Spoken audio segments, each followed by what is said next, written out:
Hi everyone, welcome to episode 6 of Talk Real. I am your host, Tanielle Gardner. I'm joined by my fellow guests. Introduce yourself. Hey, I'm Fighter. Hi, I'm Zoe. Hey. You both okay? Yeah, we're good. Good, all good. Okay, so there's this topic that I think is very, very important for us to discuss. It's about, obviously, the younger generation. And the question I have is, do you feel that the younger generation need more support and things put in place to help them? Yes, definitely. Where a lot of community centres, youth clubs have been shut down over the years and there's been no replacement for it with anything else. I think definitely more support needs to be out there to help the children stay stimulated and elevated in something that they enjoy doing. Yeah. And I don't think there's enough of that going on, especially the kind of trauma that we're going through with the pandemic and everything. It's just having a serious effect on adults' mental health. So can you imagine what it's like for the children? I think it's really important that something needs to be put in place to help them get back on track and fulfill their dreams. Yeah, I definitely think that. What do you think? I think the kids need something, man. The younger generation, they need it, but are they going to listen though? That's the thing. Because I feel that, for example, if I was to go into a community and like try to tell the kids like, let's like unite. Yeah. They're gonna look at me like, who are you, brother? Where's your bread? I don't have nothing to show for it. I'm just gonna come with my voice. I'm gonna try to show them this, but they definitely need it, and I feel like there's role models out there that need to come together and let them know that there's more to life than what's on the roads. Yeah, I feel like in schools, things that weren't taught and should get taught is about life skills, about how to invest in your future. It's they don't teach that in schools, which I think they should have. Why do you think that is? I don't know. I just think it's just the way the system is. I just feel like sometimes the way the system is like it's built to keep people down. Yeah, 100%. Yeah, that's just 100%. My opinion, you know? Definitely. I just There's no words of encouragement. Like you go to university, for an example. Yeah. It's like instead of them encouraging you to go out there and get your own business, they'll encourage you to go and work for somebody. Or get a loan. Yeah. Mm-hmm. Or you could have your own business in what you studied for how many years doing. Mm-hmm. Yeah, exactly. It's like they keep you back. They don't make you think. They don't wait to excel. Like explore your learning resources and Agreed. stuff. Yeah. So what, Tan? What would you have in place for that as a replacement? Like what skills would you have in place for kids to learn?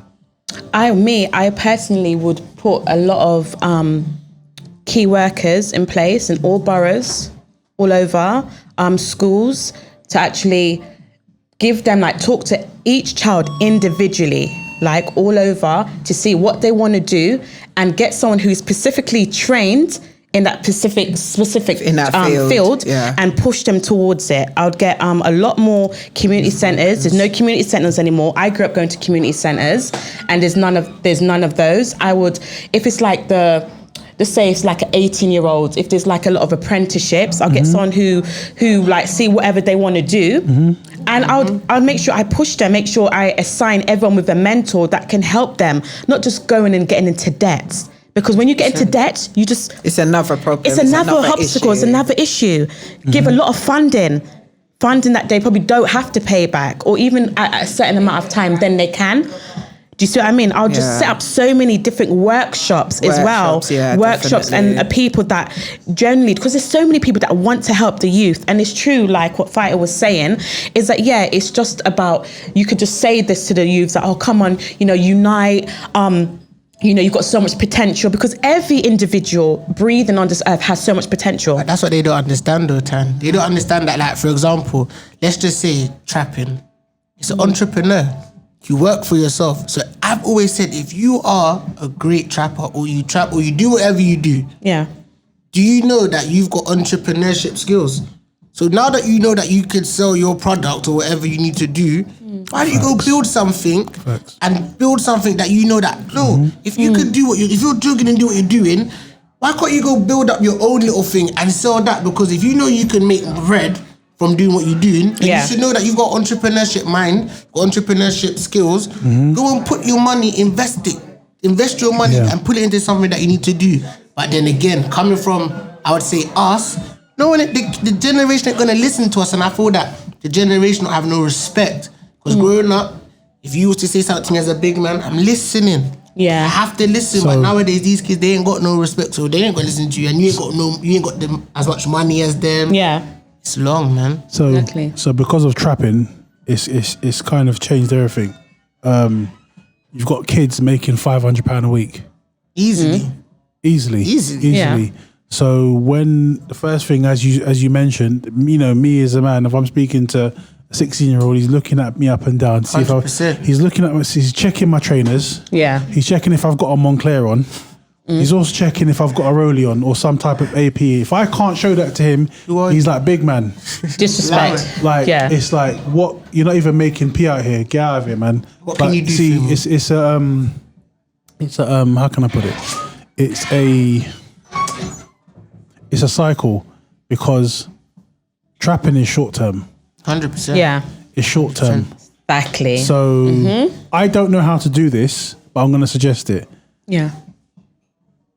I think it's good for parents to teach their kids, for them to learn it for themselves and to teach their kids. Hold on. Hello? Yeah, to teach their kids the stock market. Yes. 100%. I think that's a very, very, very good thing. I haven't learnt myself. I haven't made the time to learn it. Never advised. I haven't made the time to make it a priority. Okay. But it's a good skill. It is. It is a good skill, because essentially, if you put £50 and you make £100, you have to work for it. You see what I'm saying? Yeah. So and this is the reason why I feel, if you look at the system, it's not to benefit you. No, it's not. 100%. Why would you think about it as a business? Why would you make a system to benefit somebody else?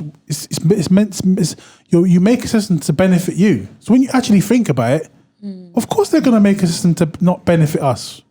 It's common sense. Common sense. But do you know the thing about the system is that they complain that some of the kids don't have nothing to do. It's the parents, they blame the parents. But there are so many parents that do genuinely want the best for their children. Try to teach their kids morals, respect, decency. But I just feel like it's the roads. I just feel like it's peer pressure. I think it's trying to fit in. Do you see what I mean? It's trying to, you don't want to be look like a loser. You see what I mean? And you have to remember, you alone. You what's that saying? You're born alone, you're going to die alone. And that's exactly what it is. What I love about, and I obviously, God rest my grand's soul, my gran always taught us to save. It's good to save. Yeah, it's good to save. Always save for a rainy day. And even like, she always used to say it, and I never understood because I was so young. Me growing up now, being obviously a mother of obviously 4 beautiful children, that life skill, it works. And it just makes so much sense. So 100%. I teach my kids, you know the little piggy bank thing? And they have the £10 one. You just put the pound and the little... I've taught my kids, like when they give them little pocket money, they save it. It's so important because my gran always used to say, what's that saying? When it rains, it pours. It's that saying. That saying. I don't even know. It's a saying. I don't remember. It's not a saying. And it was saving for a rainy day. Yeah, it's safe for rainy, but it's another thing. But this is what I feel like. This is what the government should be doing. Not trying to keep people in bondage, keep people pressed down, not helping people, not funding, and then you're complaining. It doesn't make sense. Okay, so what I will say to you, you're right. Yeah. You're right. But what I will say to you, as a community, black people, forget if you're African, Caribbean, whatever, black people, how much money do we waste a year on foolishness? Yeah, that's very true. So do you know what it is? And we don't support our own. Yeah, no, we don't. Oh God. So let's. Now do you see what I'm saying? Now, like, whether you want to believe it or not, there's a lot of money in the black community. There's a lot of money in the black community. A lot. How do you think people get rich in their own communities? It happens doing what they're doing. Yeah. There's a lot of money. There's a lot of money in the black community. Don't be fooled. It's just that their mindsets are different. See what I'm saying? So the thing is, it's a thing where when you're wasting a certain amount of money, billions a year, per year, high millions, maybe like let's say high millions a year, wasting money because it's like, remember, and the worst thing, okay, I don't say this is not a waste of money, but you're a single mum, yeah, you've got 2 kids, they get to their teens, yeah, they're gonna want Jordans. Yeah. Yeah. Donny's a size 10, bro. That's £170. Yeah, it's true. Then you got to get ranges of colours. You see what I'm saying? Yeah. Then you get these little tracksuit to match. It's peak, innit? You know, my grand used to say, your chest too high. You see what I'm saying? You don't see the PS5 just come out now, bro. Yeah. Pete, do you see what I'm saying? They don't want no Nintendo Switch. I haven't got any kids. I haven't got any kids, but you parents are under pressure. Yeah. 100%. You're under pressure. Yeah, definitely. You're under pressure. It's not like how it was when I was, you know. Like, I didn't ask no, that. And that's it. Yeah, that was it. That was it. No, yeah. You had to be cool. Yep. It's the you don't love me. I see what the kids are now telling their parents. Yeah, they're trying to. Yeah. You see what I'm saying? So and this is the thing. Like music has normalized materialism. It has. Like, okay, so see in the States the trapping thing has been going, isn't it? Yeah. But now it's only come about, let's say, last 7-8 years properly. Yeah. Okay. Yeah. To the point where the trapping thing is normalized, isn't it? So if you're 16, 17 and you ain't got a Moncler jacket, which is like 7-8 bills, where you getting that money from? You see what I'm saying? Yeah. Then when the Jordans come out every 2 weeks, you've got, like, where is this money coming from? But that's where the parents need to step in, though. Yeah. Because I wasn't allowed to even bring my friend's rubber home. I'm like, where you get that rubber from? Yeah, innit? Take that back to your friend right now. You're not bringing. So nowadays, when these kids are coming home with their Jordans and they're flexing, the parents are like, well, I'm not saying they're not, but I'm assuming. They don't ask no questions. I could not walk in my house with my friend's hat. Yeah. If I was holding it, I'm saying, why are you holding this hat for? In some way. So let me ask you a question. All of you parents? Yes. Okay. Would you say, compared to when we were growing up, parents are more distracted now with other stuff? Because you see, like, what I mean by that is, Romaro, you said you couldn't even come in with your friend's hat. Now, do you even have time to know if your child's wearing their friend's hat? I can't lie. Do you know what it is? But I know what you mean. Yeah. I do have the time for it because my mum never missed a trip. Yeah. So because she didn't miss a trip, it's installed in my brain now that when my kids are around me, you lot can't fool me now. So I tried all the tricks. I got away with some, and I never got away with some. But I knew how. But these kids now, they did not even try to style it. Yeah. That's what makes it worse. So when they're trying to do it and you're doing it in my face, and you make it feel like I'm an idiot. I'm not an idiot. I have to pull you up and say, yo. Yeah, been there, done that. Don't even try to run that with me. You get me? I'm not having it. I'm not having it. So I don't miss. Obviously, it's only because of my mom. Like she installed it in me. So now I ain't missing a trick. Okay. Yeah. So I'm not. I will pick up on that. I would. I'd put everything. Okay. Everything. No. Okay. So, like, Christmas is very expensive. Yeah. It's very, very, very expensive. Okay, and I'm assuming it gets expensive as they get more expensive as they get older. Mm-hmm. So you lot, as parents, I don't say you lot because I don't have any kids yet. As parents, you lot have to start planning for Christmas by what month in the year? August. Possibly. I say October, mid-November. October, November. I say October, November. You see what I'm saying? November, yeah. And that's just so you can ease up any kind of stress that potentially can happen. Yeah. My kids gave me a list. All of them, all of them. And boy, I didn't want to know. That's pressure, you know. Yeah, listen. I told them to pick their best one that they want, and mummy will sort that out. Yeah. But back to the point. So So what I think about kids, I don't like in this time now. I don't know if youth centres and that will work. I don't know if it will work as much as it did before. I'm not sure. You don't think so? You don't think so? Why is that? The reason I'm not sure. Like I said, I don't have children, so like I'm looking at it from an outsider's point of view. So please forgive me. So yeah. Then again, what I'm talking about is the whole road thing. I don't think it's so because I want it to work. I want it to work. Course I want it to work. We want it to work, but it's to stop. Like the roads has won. The road game over. The road is winning. It's winning. It's too far. It's winning. It's too far. It's gone. Okay, so when I say the youth centres, it's glamorized too much. So okay, and this is how my mind thinks. Unfortunately, due to what I've seen and hear and whatnot, you've got a youth centre in every estate. Yeah. And all the man there in the chill there and whatnot. Yeah. If one area's got beef with another, where are they going to? They're coming straight to the estate where the community is. Do you see what I'm saying? And and it's nothing to do with the actual youth centre itself. It's more to do with the environment that we've shaped for ourselves. But do you know as well? That's crazy. What you're saying is good, but the only thing I would say is that, say for example, like there's a community centre over here and a community centre over there. These two areas don't get along. Me and you, as leaders of the community, we should be able to communicate and come together. Yeah, definitely. But the problem is, there's the big man on the ends with the P. That's gonna say, what, you man are linking up with them?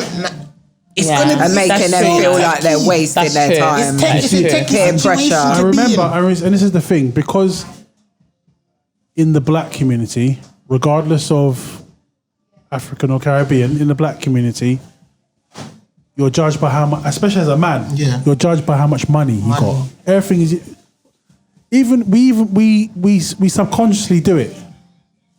My man's got bare P, you know. That's you know what I'm talking about. You see what I'm saying? Yeah. And it's just like automatically, regardless of whether they're a nice person, you're judged by your money and how you present yourself. Yeah.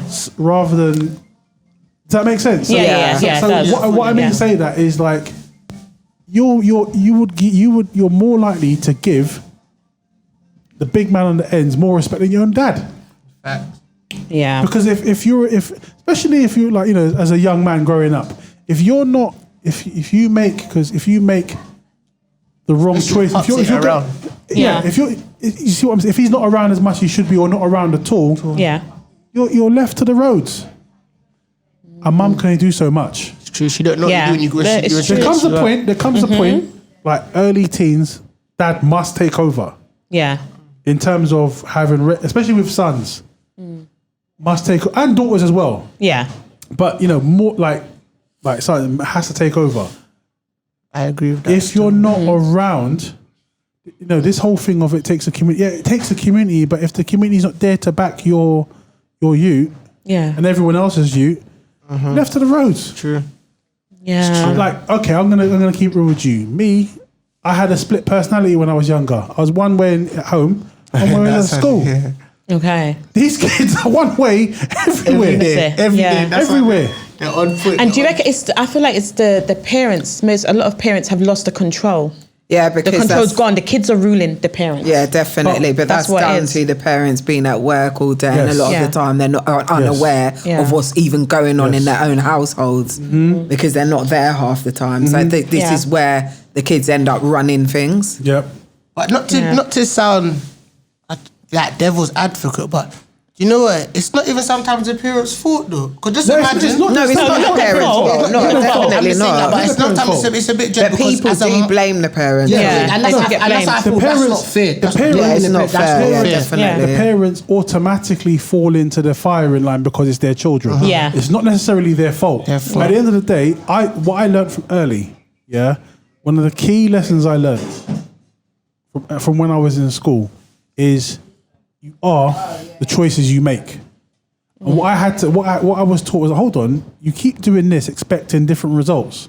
That changed. When I learned that, everything changed. Because then I was able to think, okay, if I do this, I get that result. And that's what a lot of kids are not taught. I hear that, but did you ever feel that when you did do something, like say for example, like when I went to school, I was smart, whatever. But my behavior, I just didn't like being told that I did something that I didn't do. So if they told me that I threw the pen across the classroom and they're sending me out of the classroom, I'm not moving. I didn't. So, but then I used to try to be good. And when I'm good, I'm still getting in trouble. I walk into the class, I still get in trouble. Do you know? Okay, you couldn't win. I know exactly what you're talking about. To the stage, I just had enough. I got suspended twice in 1 week. Wow. I got suspended in year 7 on the Monday. Had a fight in the class. Came back on the Thursday. By Friday, I was gone again. Yeah, that was year 7. Year 8, I got suspended one more time, and it was for something I didn't do, and I swore at the teacher. Yeah. From then, I came back, and I was like, okay. I became very spatially aware of what I was doing. I'm like, well, hold on. And this is something, like, I just kind of figured, hold on, why do, like, the Indian kids don't get in?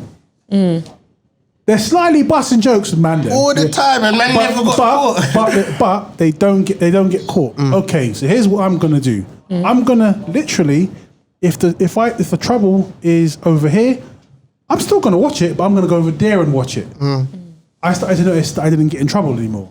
That worked for you though. I like that because even when I tried that, they're trying to tell me I left to go over there because I instigated it.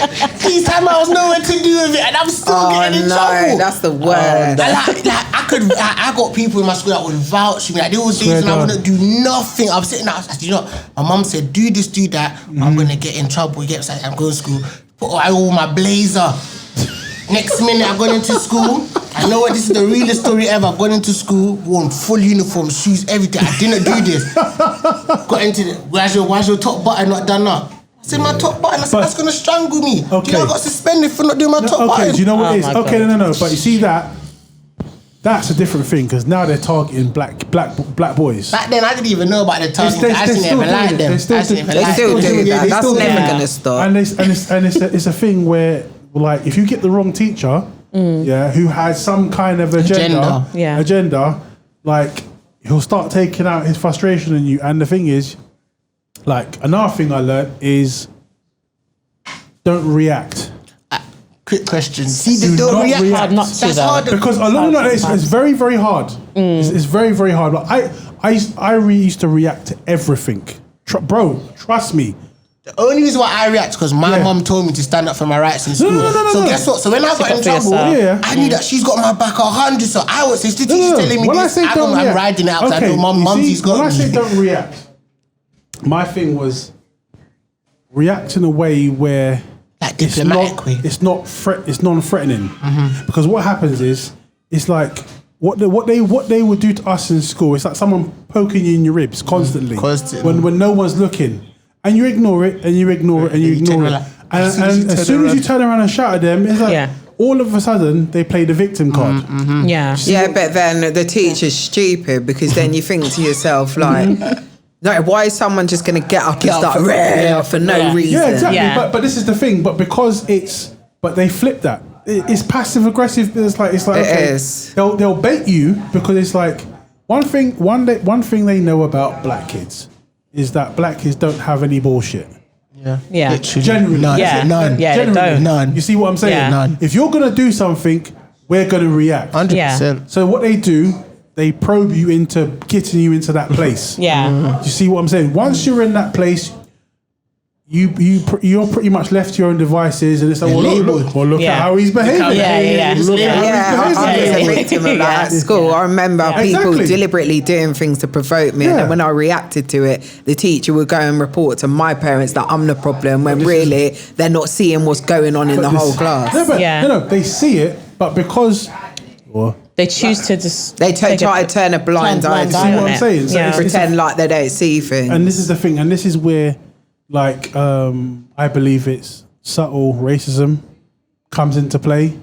Not all white teachers are racist. I'm not saying that, but it's just like, you know when you're being picked on. Literally. Yeah. 100%. You know when you're 100%. You know when you're being picked on. You know when you're being targeted, and it's the funny thing is it can be very, very detrimental to a a child's growth at school, because it's like they walk. I don't know. You kind of walk. You can kind of get into this thing where you walk around like everything is your fault. Yeah. And if I know that feeling. if the teachers are saying this about me, I might as well be this anyway. Child, let me go Just all the way. act just Let play me go into it. all the way in, man. Let me go into character, man. 100%. I'm getting in trouble anyway, so Might as well continue. Let me go in, man. Let me give you what you want. Yeah. See what I'm saying? But then this is where it comes back to the question. It's like the community need to give like youth workers mentors. There's no like these people need to be in the system, because when I was going to school, I would have loved a mentor. 100%. I had a mentor. Definitely. I had a mentor. Yeah. But he had when the mentor I had, he had all the bad kids. Yeah. And when you look around the room, it's all my bedrooms and we're all black. But guess what? We're not bad. We just stood up for what we're right. So that's how we wasn't bad. That's Sometimes the thing, but it's just they try to dumb us down sometimes, try to dumb down the children. That's probably what it is. That's what I think it is in a way. But I just feel like a lot of stuff needs to be done. Mentors, every single school, primary school, start from young. 100%. Remember, when kids are young, their brains are like sponges. Yeah, They absorb everything. They don't miss anything. So I 100%. believe that it needs to be implemented from when they're in nursery to us. Sorry. But you know, just keep it 100. That's what I think anyway. I believe that even if they set up certain organizations should get set up in different boroughs, whatever, and you start mentors start to go and talk to people. If they want to start a business, then it's there. And do you see what I mean? Because it's like in schools they like to label black children especially as 100%. failing. 100%. And the thing is, they're quick to point fingers, but they're not really doing anything to try and resolve this situation or rectify 100%. it in any sort of way. And it's like, they can in make the it as early much as they days, like want, back though. in the 70s, and when my parents were growing up, a lot of the black kids, if they were a certain way, they would just get ignored and left. And the teachers were more openly racist in them days, and that they would get away with it. So can you imagine the frustration of some of them kids back then and what they were going through with nothing in place to try and help them? It's mad. It's mad. Crazy. I agree. So, like I said, things just need to be put in place to help the children, the younger generation, and So, okay, so we're going to wrap this up, guys.